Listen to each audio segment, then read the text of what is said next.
So I think it's some of the conversation.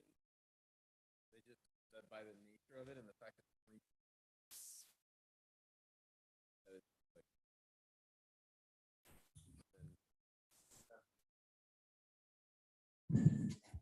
that's normal. Government. Government.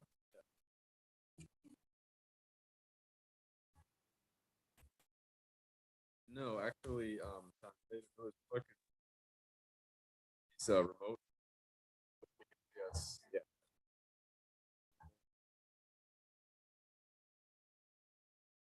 See in person. A little one.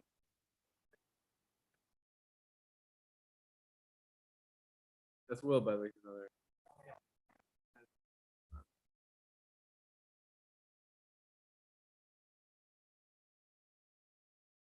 So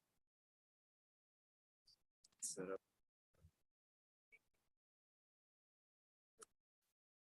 Yeah. I don't know how so much. Like,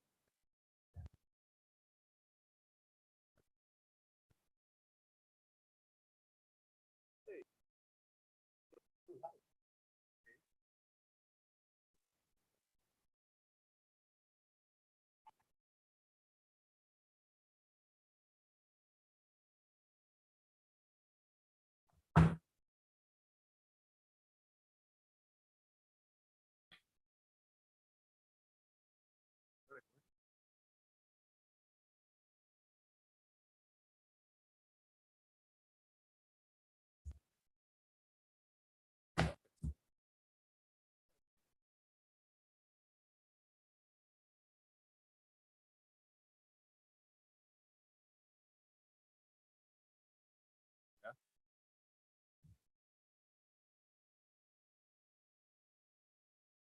Yeah.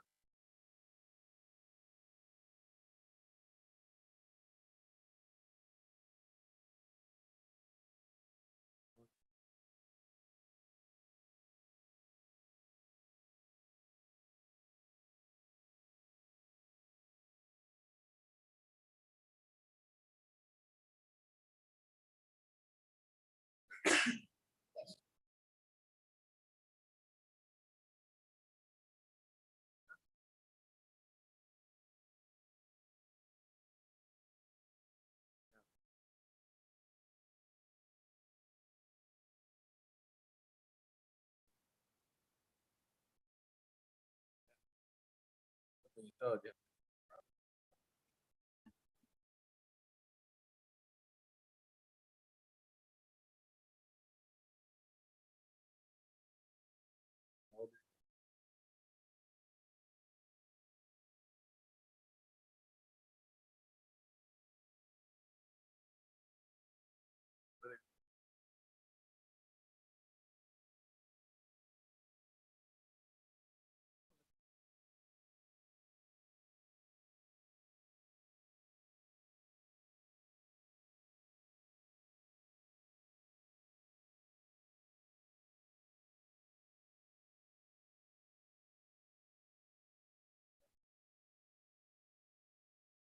Yeah.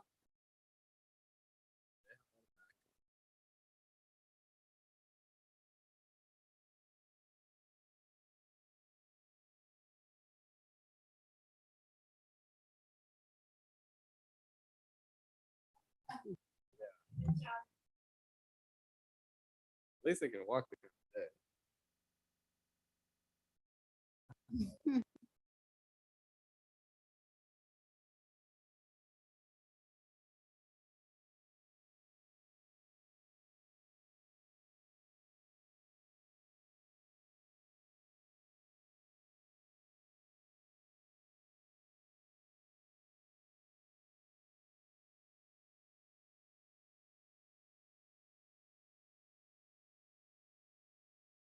Oh yeah. It's first grade. Yeah. It has Barroso.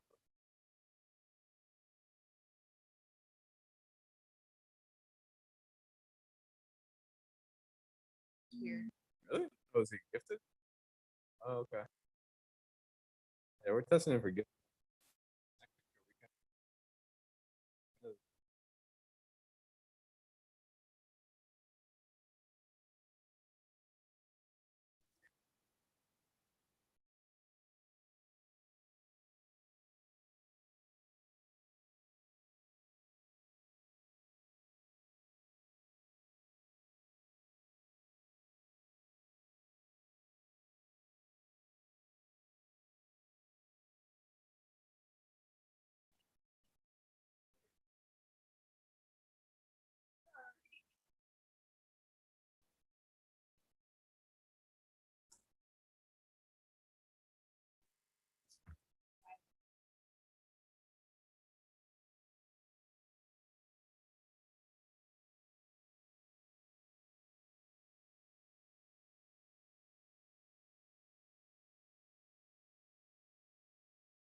Really?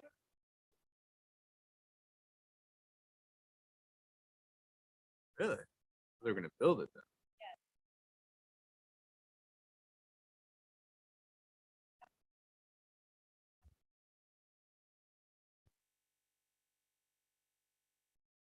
Where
Order sustainability.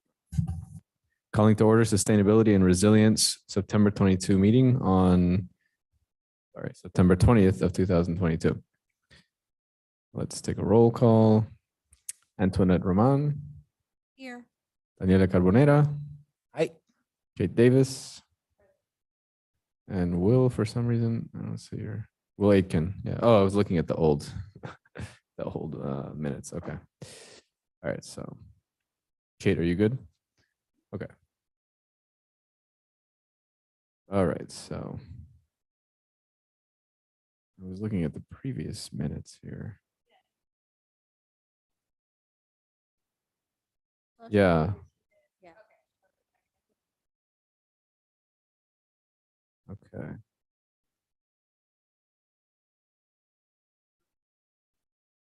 Well, a lot of that we're going to talk about this time too, but I don't know. So we have in the meeting Veronica Oliva, right? What's your last name? Amsler, sorry. Okay.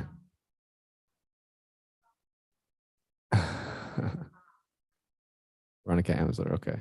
Okay. Did you want to say anything before we got started? Let me give you a microphone if you do. Actually, let me just, you want to, do you know how to turn that one on? Did you open Zoom too? I did not open Zoom. Let's see.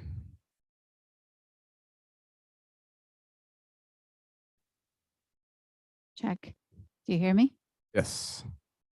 Good evening, everyone. I just wanted to get the chance to introduce myself. My name is Veronica Amsler, and I am running for the commission seat for the Village of Biscayne Park in the upcoming election.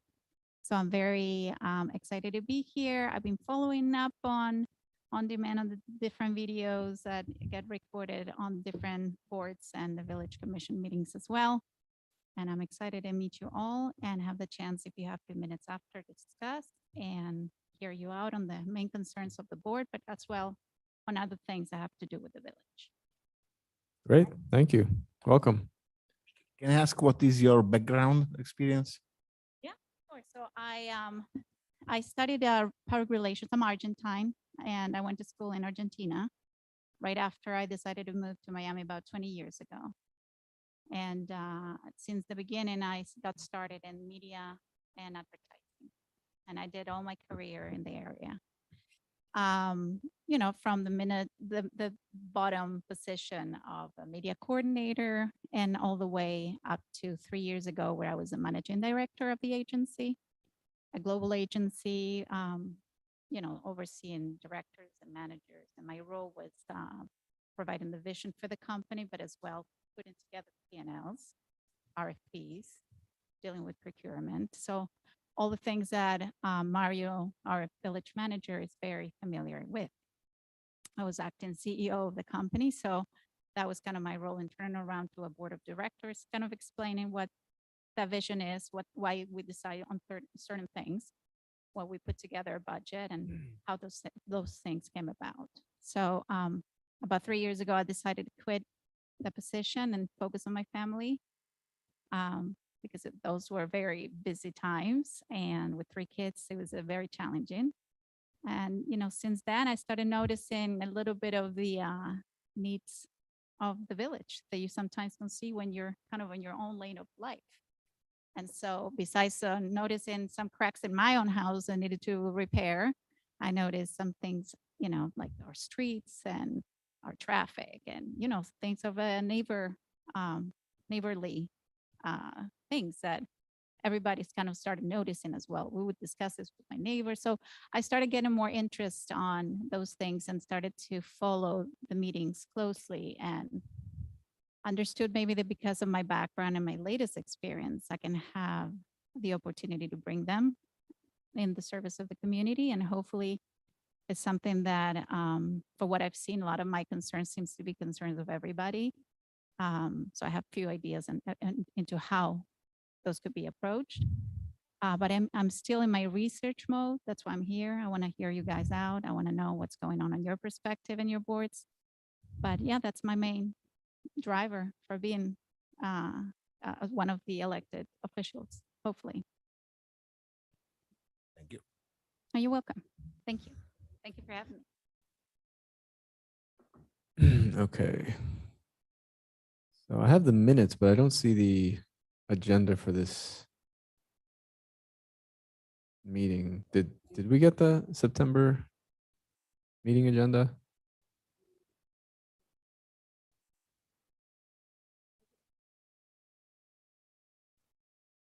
Yeah, could you? Just actually, good point. Let me see. Yeah, let's see. I have to get used to the new website here.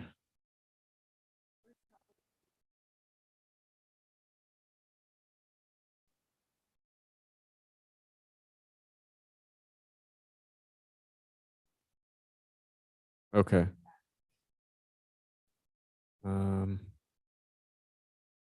Okay, what was the first one again? Oh, right. Well, that actually was kind of a it was Miami-Dade had some extra trees that they were offering to put in the median where they removed the invasive Australian pines, but they only had oak trees, so we got oak trees, which is great, and live oaks. I mean, it's an amazing tree. So, and I was just gonna bring up that if anybody had any other recommendations of different tree species for future plantings, that to put a little diversity into the into the ecology of our trees, just gonna get see if anybody had some input on that other than the live oaks, which are a great native choice.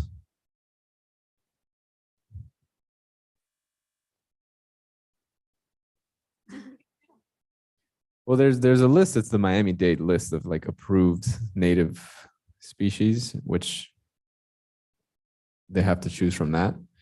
So maybe if there's any specific ones from that list.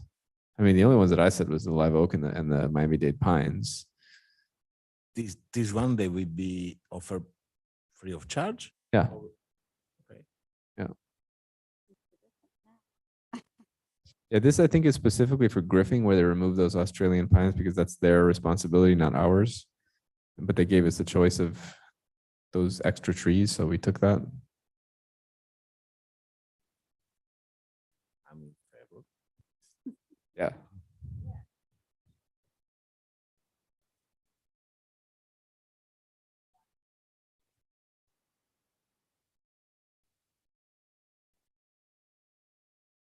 Mahogany? Okay. Let's see. Oak.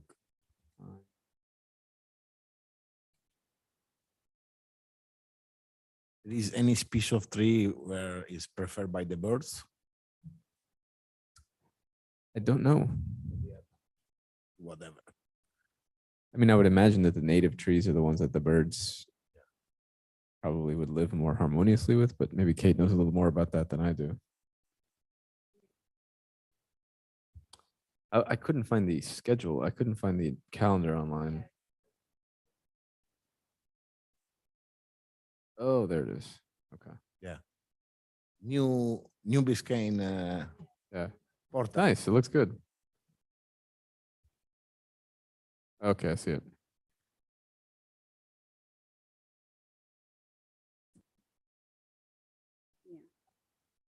Yeah, so I mean, we don't really need to give a 100% voted list of trees yet, but at some point we should probably make a recommendation, something that we can present to the commission. So if anybody wants to do any kind of further research,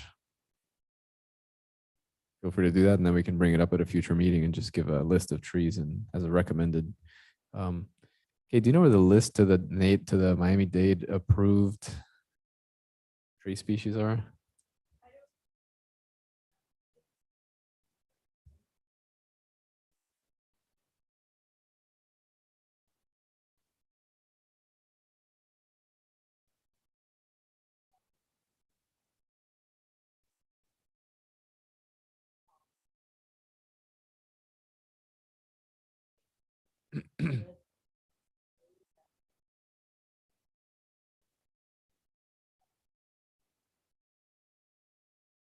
Okay.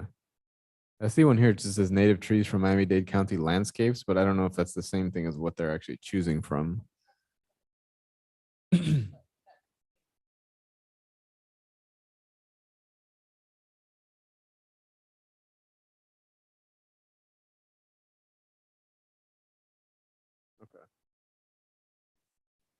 I'm gonna send it to the link to Shante so she can distribute it.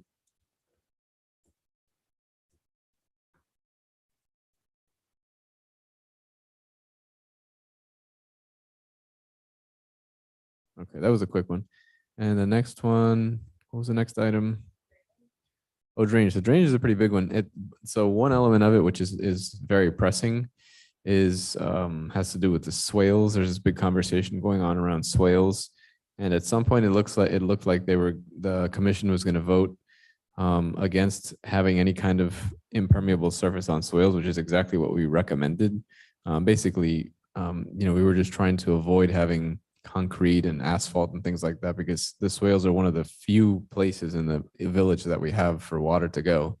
And as you know, some homes in the village already both legally and illegally develop their swales so that the water just doesn't drain. So the idea and our recommendation was to disallow any kind of non-permeable surfaces. I don't think that was voted on yet. I think they discussed it a few times. I don't believe it was actually voted on. It looks like one or two of the commissioners actually was going more in our direction just because of that flooding that happened a few months ago. But I do think that it's worth bringing up again. If anybody here has the chance to go to the next commission meeting and just voicing your support for not allowing any kind of impermeable surfaces. And not only that, I mean, I don't know how much further they can go than that, but maybe, if the whole grandfathering things, there are a bunch of driveways that are already illegal to begin with. And they have this rule that says 50% of it has to be deteriorated and then it has to come into code. But I talked to a contractor who does driveways and he doesn't even know what that means. 50% of what? Like he doesn't know what that even means. So that would be a good thing to clarify.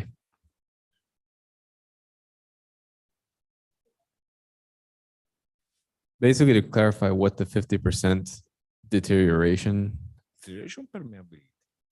No, deterioration, because what the rule is, what they're proposing is that if the driveway is more than 50% deteriorated, then it has to be brought into code. So let's say you have one of these illegal driveways where the entire front of the house is paved and it's 50% deteriorated, they have to repair it. They'll get a citation because it's more than 50% deteriorated and they have to repair it to the current code, which at that time would be only 40% of the front swale. But that still means that they can cover 40% of the front of the swale with impermeable surfaces. So we want to avoid that. And we also want to clarify what that 50% is. I mean, if a contractor that does that for a living doesn't know what that means, I don't know what that means. I don't know if that's like a subjective thing or it's an actual objective measure. I have no idea what that even means. Sure. Yeah. Actually, but you should do here. You know what? Let me bring the microphone so you can. can bring it with you to the chair.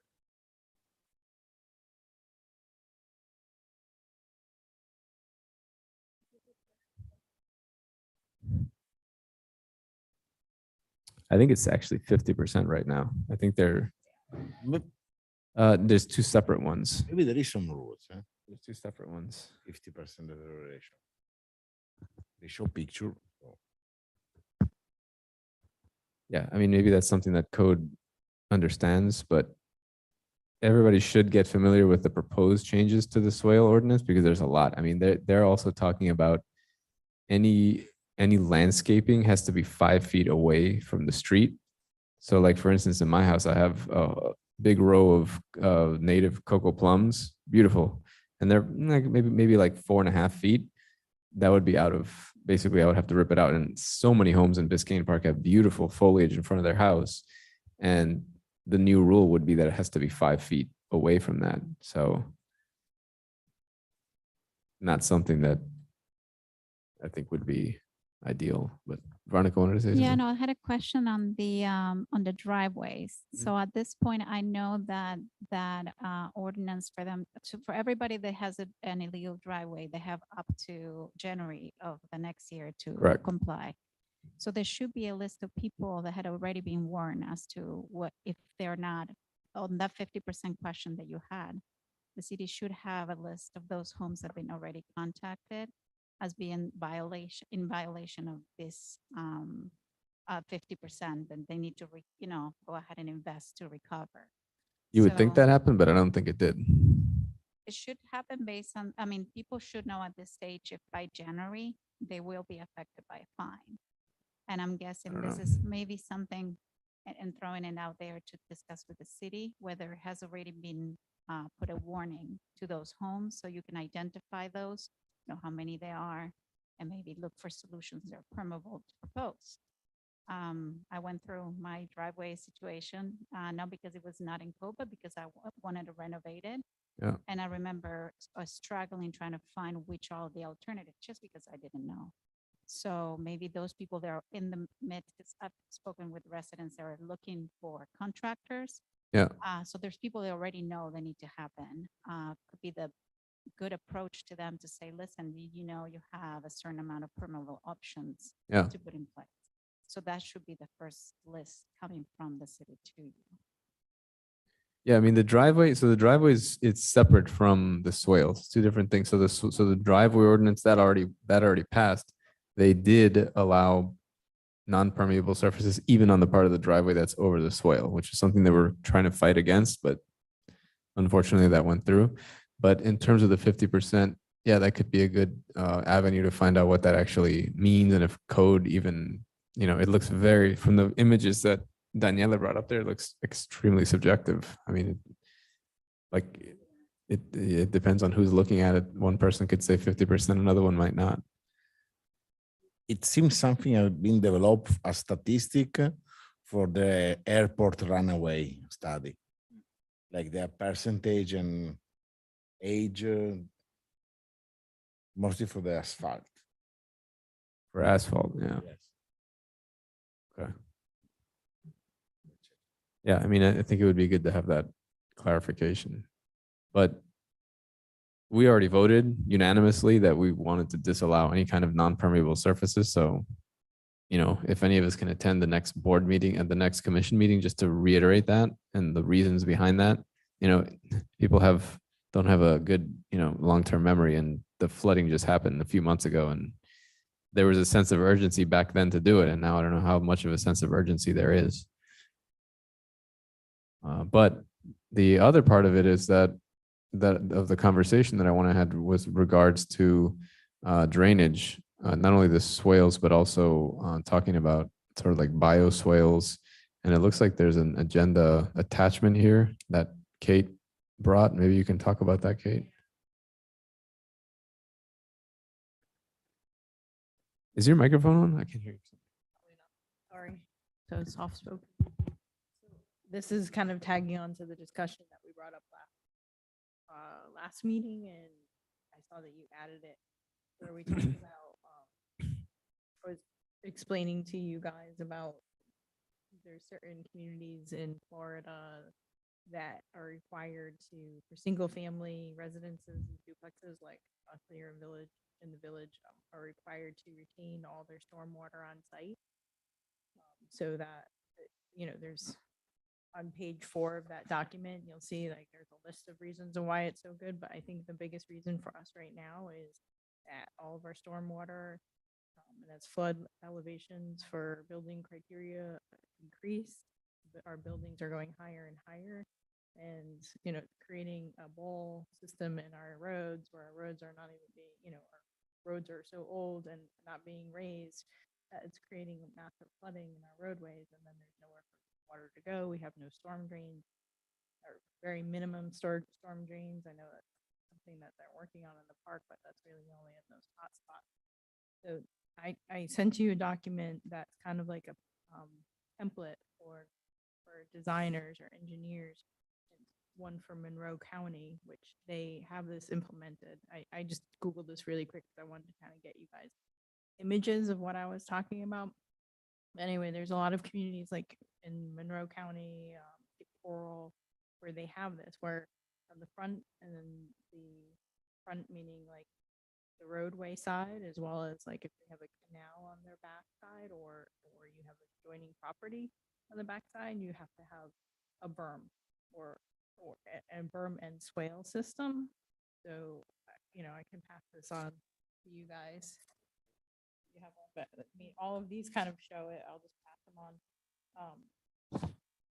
So the front swale, the front of the house is just like, it has to be like a minimum. They have all these criteria and how much, surface water your property has to retain for square footage, and calculations for how much pervious and impervious, and breaks down the criteria. I mean, I'm not a drainage engineer, but basically that determines how much drainage you need for your property based on the area. But basically the intent is that you have, the crest of the road is higher, and then you have the swale, which would be in the front of your property, that's 6 inches lower, and then comes up, and then you have, the high portion where the development's going to be, and then on the back side, whether you have a canal or you have adjacent property, that you have another swale, so to say, a deep bed ditch that is considered a swale.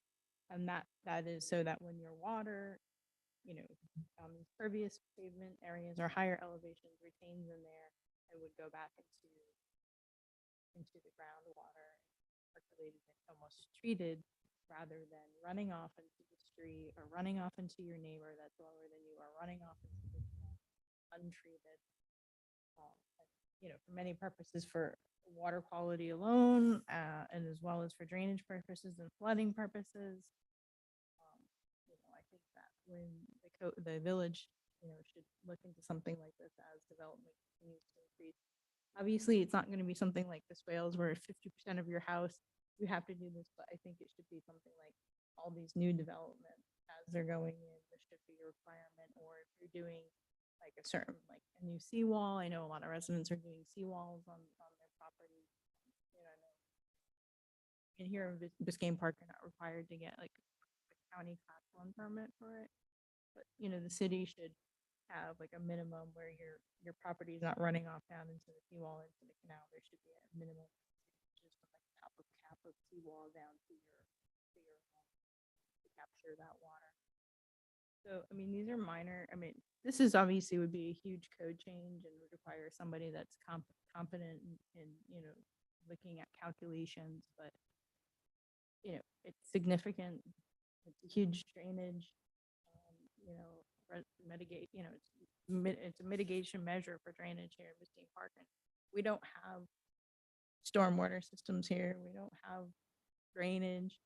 It's all residential. So it's kind of like on us as residents, especially with us being on septic, even worse. Because as soon as all that floods, all of the septic system is overflowing into the waters that we're walking through in the streets as well.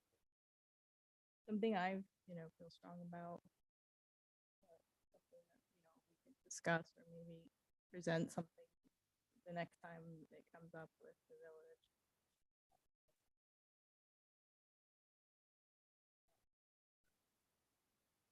think it's a great idea. I mean, I'd never seen anything like this, and it's great that Monroe had it. But yeah, definitely to sort of make sure we've got like a robust residential drainage as we can. We don't really have.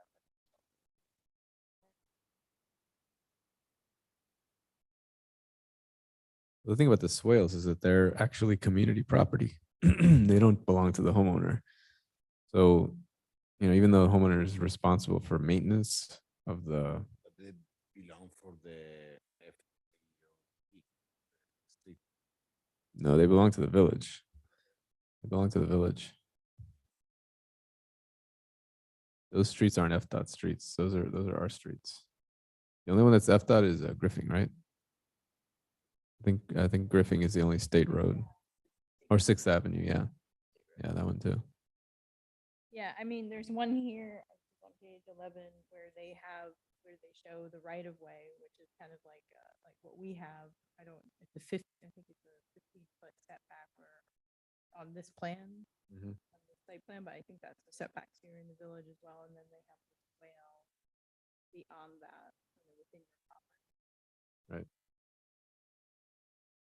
Well, we're about to spend $900,000 or $850,000 on drainage for, I don't know which street it's going to be on. I think it's 121st maybe, on just like conventional French drain type thing, which to me is not really the best way to spend money on something that the water table is rising. So at some point, that's not really going to be a relevant way of managing drainage versus all of this green area that we have, all these medians and swales that we could convert to bioswales and water retention ponds and rain gardens and things like that. It seems to me that we should at least try and get a pilot project going on one of these in one of the problem areas. And maybe we can see if we can do something like this just to show that it works. And the investment is going to be much less than an actual infrastructure investment. Yeah, I mean, this is a no-brainer.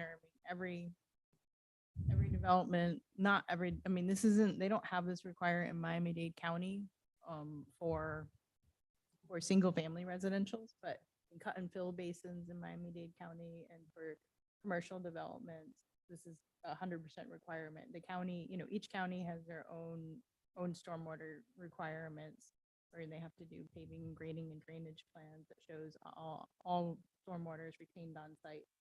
Discharging, it has to be treated 150% because we're surrounded by OFW, outstanding Florida waters here in Biscayne Bay, and our tributaries, which are our canals.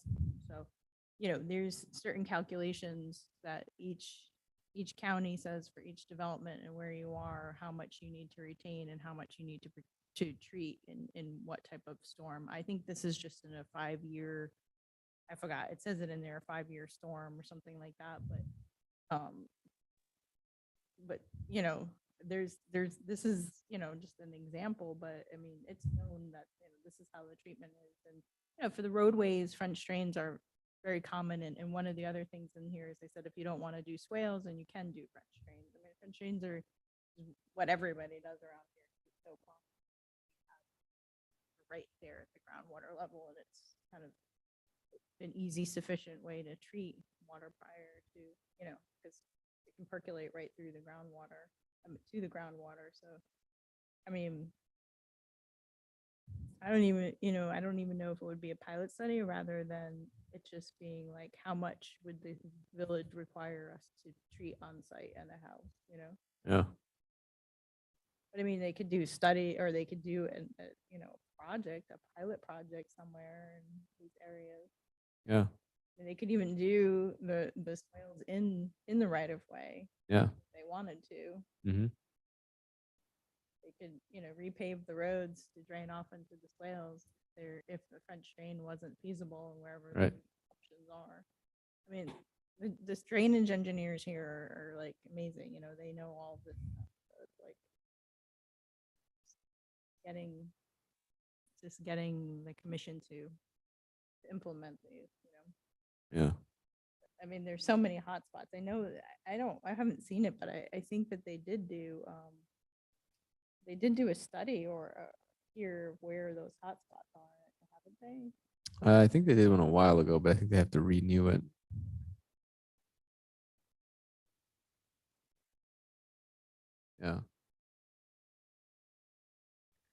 So I guess the question is, where does that conversation start? I mean, this is like pretty daunting when you look at it, but we have to do it. So it's not even really an option.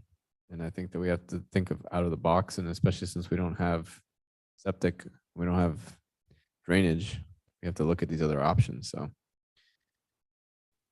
maybe, I don't know how to even, yeah, I don't know, maybe Mario has the understanding that, like, I don't know how something this, like this would ever be implemented, or how to initiate that. Sorry?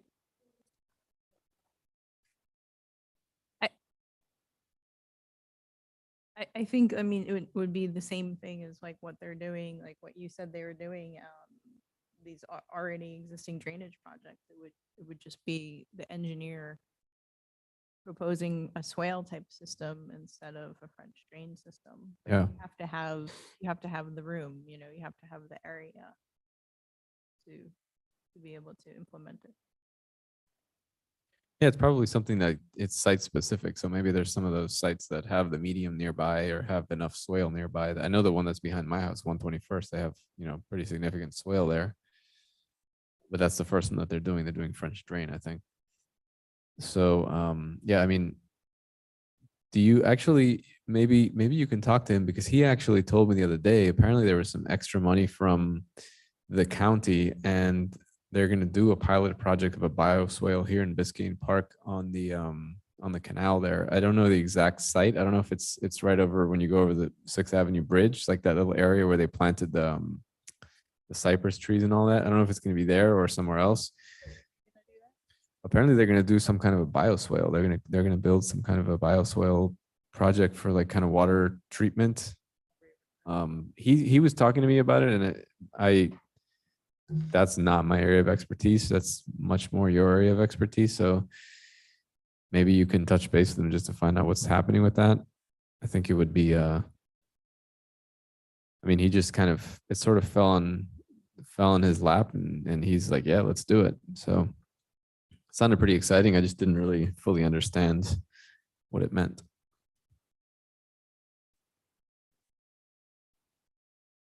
But I think the most immediate thing that we can do is just to continue to voice our support for disallowing any kind of impermeable surfaces in the soil.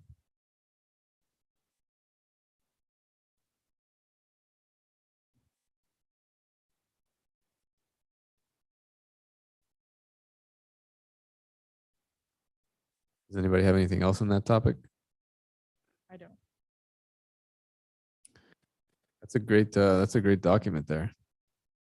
It's something that we could hopefully build on.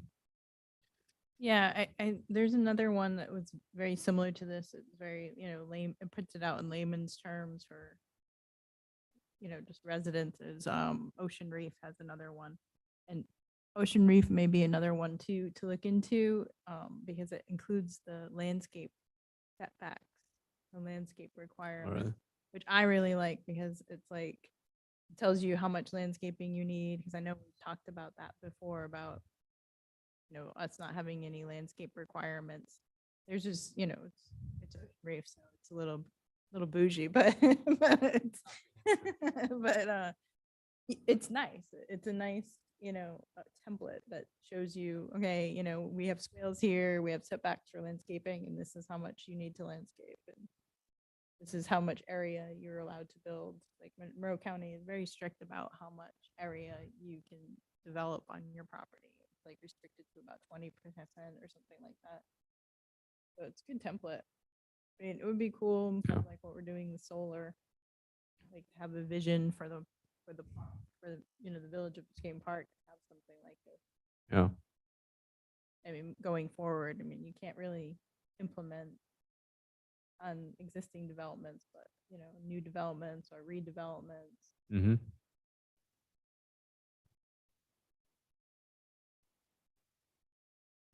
Okay. All right, so the next items are just the old business, which was herbicide use, which and then the solar energy stuff and the fertilizer ordinance. Those were the 3 topics from last meeting. Okay. Yeah. So the herbicide use, that was just something where we're using herbicides and pesticides. I don't know that they're the most eco-friendly, environmentally friendly options. But the good thing is that they're open to suggestions. I don't know. That's also kind of out of my area of expertise. I don't know if anybody has experience in that realm. I looked into information that you were given that you gave to us from the last meeting. Yeah. The two names that you put out, I don't have them here, but I did look them up. They were just generic brands. Right. Chemicals that they're Okay. using. It was just like, like Miracle Grow or something. Right. I forgot what the names were. So I think what I could do is I could reach out to Mario or Shante and just say if they have the specific chemical that they're using. Okay. The sheets. So we could provide recommendations maybe for something that's, just see what it is that they're using to even see if it's the Yeah. best and most safest and where they're applying these, who's applying them. Because it's a lot of money. Yeah. It's a lot of money. Just to see, where are they applying them? I mean, hopefully whatever they're applying on our recreational fields is Where our kids are playing. where our kids are playing is safe. That's my biggest cringe. So Yeah. So I'm kind of interested to see what. to get Well, they're the dumping sewer water there recommendations. during the flood, so they don't seem too concerned about that. So I'll request that from them. But That'd be great. Other than, I did look into it, but I couldn't tell what that information was. Okay. Yeah, that'd be great. Yeah, so just to fill you in, they said, correct me if I'm wrong, but I think it was like something like in the current budget, there's $10,000 Yeah, for pesticides and herbicide. a lot of money. A lot of money. That's a lot of money.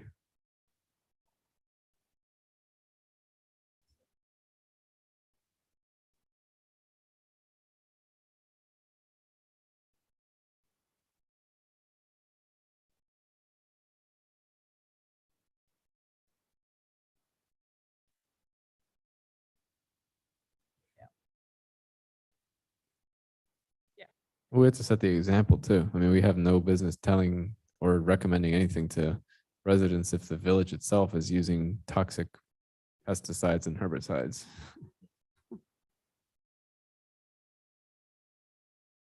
Yeah. So, So. yeah, if you want to look into that, that'd be great. Then there was solar. Yeah, the solar, we had a presentation last time. And basically, it just comes down to a budget. I mean, it didn't, obviously, the items that we proposed to the budget didn't go through because they're just amounts of money that the village doesn't have. But we started the conversation. They approved $10,000 towards it, which is really good, so that they can at least start preparing a breaker panel and things like that, depending on where they decide to do it. But the manager's really excited about it too, and he's looking at some options for how to be able to do it. So the conversation is happening. So that's really good.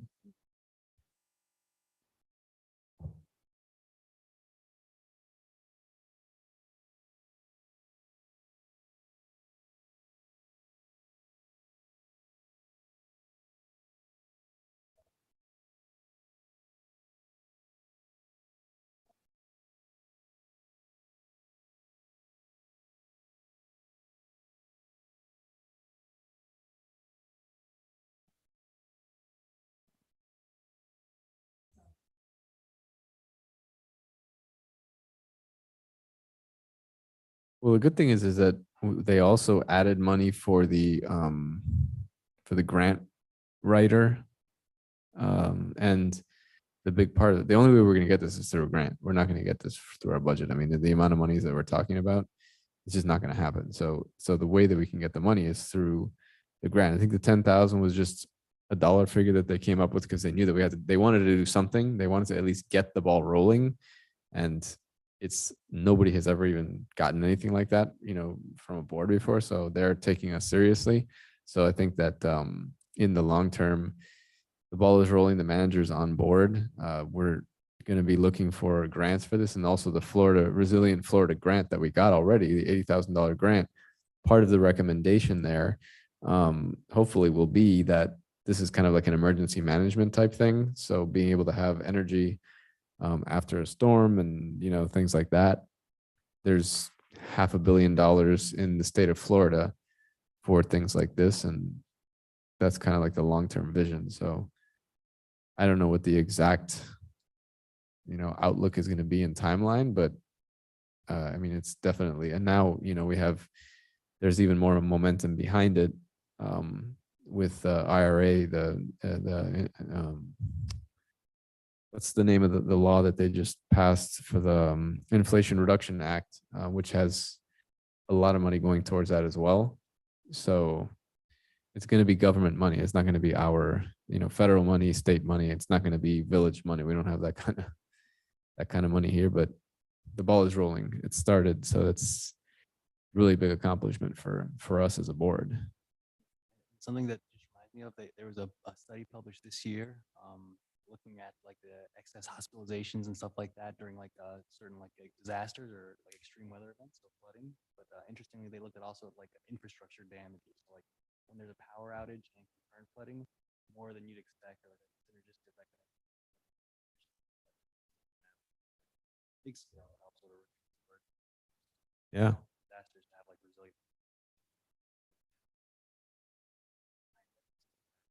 Not that it makes a big, you know, we're a small.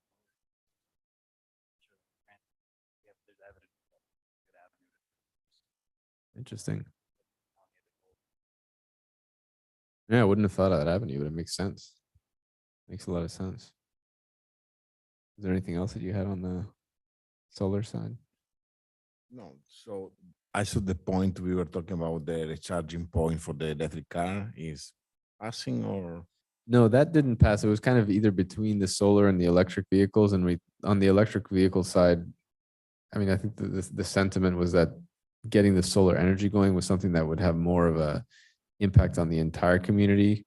Whereas the chargers, it's not that expensive, and it's when the time is right, we could do it. But there was kind of an either or thing. So it seemed like the chargers that they wouldn't necessarily be for everybody, because the idea was to have the chargers for the employees of the village and maybe future electric municipal vehicles. So it seemed like the solar energy was a better avenue to try and pursue right now. And one of the things that the manager was looking at, though, was this company or companies that are cropping up that you can basically do all of it. You can do chargers, you can do solar panels, you do batteries, and it's all under one kind of like loan, and you don't necessarily have to do a municipal bond. So he's kind of looking into that right now. We might be able to do all of it, but that did not pass. That did not pass. And then the fertilizer ordinance, I think that was just something that we wanted them to communicate to the village, which I don't remember if they did or not. I saw it on Nextdoor.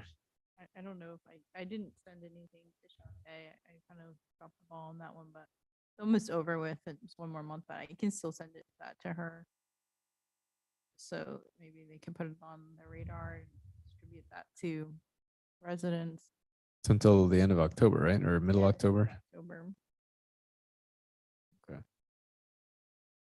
Yeah, I mean, maybe we focus more on that next year, but maybe just put it on the radar. Yeah. At this point, it's like, Yeah, that's kind of pointless. At this point, there's one more month. has anybody done the ethics training yet? I signed up for it for tomorrow. Yeah. Okay. Yeah, we have to do it. Like legally, we have to do it. So if anybody has a chance to do it tomorrow at noon, 1 hour Zooms. Right. Even if it's just. yeah. Yeah, I'm gonna try and do it They too. always tell us the day before. Like, I can't. You did it already? Yeah, I did mine too. Yeah. Okay, good. I haven't. Yeah, I had signed up for it last time and then they like changed the time and then I signed in and nobody was there. So Yeah. I'll do it tomorrow. All right. Some I saw when I was looking at the county website, they have, I don't know if you guys think it's of interest to send it to Shantae for distribution, but the county is offering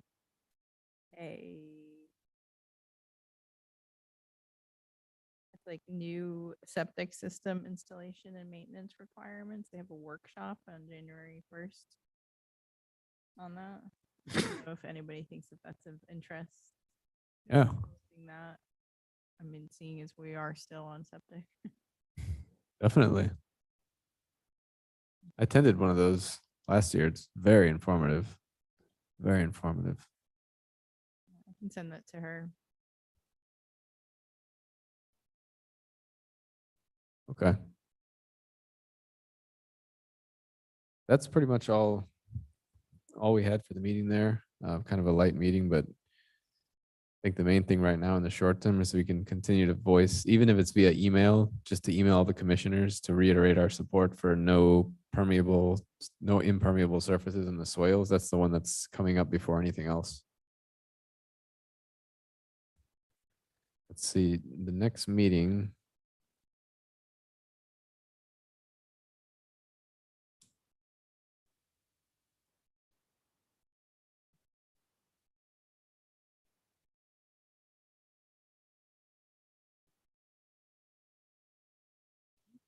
Yeah, I think, yeah, third, it's the third Tuesday. Yeah. 18th, Tuesday. October 18th. Make sure it's in my phone here. Yeah.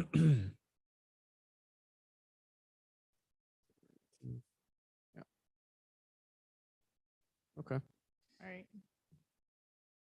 Does anybody have anything else before we close? No, that's it. All right, all in favor of adjourning the meeting? Aye. I in favor. All right, meeting adjourned.